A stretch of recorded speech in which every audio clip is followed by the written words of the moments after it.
નમસ્કાર દર્શક મિત્રો, નમસ્કાર. આજે આપણે આવ્યા છીએ ફરી વખત એક જીરાના પ્લોટની અંદર મલ્ટીપ્લાય ટેકનિક સાથે જે જીરું બનેલું છે મિત્રો. તો ચાલો મળીએ એવા ખેડૂત મિત્રને કે મલ્ટીપ્લાય ટેકનિક કઈ રીતે લોકો જીરાના પ્લોટની અંદર ઉપયોગ કરે છે. તો એવી ટૂંકમાં આપણે એમની માહિતી લેશું. શું નામ છે મોટાભાઈ તમારું? કયા ગામથી છો? તીથવા. તાલુકો અને જિલ્લો મોરબી. રાઈટ. તો આ મલ્ટીપ્લાય જે તમારા હાથમાં છે, બરોબર ને? તો આ મલ્ટીપ્લાયને તમે કેવી રીતે યુઝ કર્યું આ જીરાના પ્લોટની અંદર? જીરાના પ્લોટની અંદર ઉપયોગ કરવામાં 2 પાણમાં પિયતમાં આપ્યું કિલો અને 1 કિલો પાયામાં વાપર્યું. જ્યારે ડીએપી આપતા હતા ત્યારે પાયામાં 1 કિલો આપ્યું, ત્યાર પછી 2 કિલો પિયતમાં આપેલું હોય.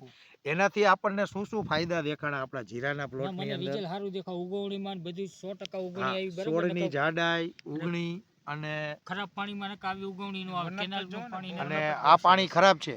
આ પાણી મોકે ખરાબ હતું થઈ. હા. કેનાલ મોર 2 પાણ પાયા. અચ્છા, આ જોતા તમને શું લાગે મલ્ટીપ્લાય ટેકનિક સાથે બધા લોકોને ખેતી કરાય? હા, કરાય ને? કોઈ ચિંતા જેવું વિષય નહીં. ના, રિઝલ્ટ 1 નંબર છે. બરોબર ને? તો બધા લોકોને કહેવાનું આપણું એવું થાય છે કે મલ્ટીપ્લાય સાથે ટેકનિક ખેતી અપનાવી અને જીરાની અંદર તમે પણ સારું ઉત્પાદન લ્યો, બરોબર ને?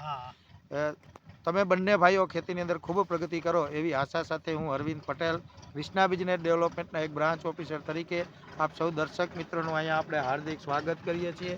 અને પૂરેપૂરો જીરાનો પ્લોટ એકદમ ગ્રીન છે. આ સજેશન તમને કોને કરેલું? આયુબભાઈ. તમે કયા ગામથી છો? તીથવા. તમે તીથવાથી ને છો. તો તમારું આ ભલામણ કરવાથી આ ભાઈ આજે ખુશ છે, બરોબર ને?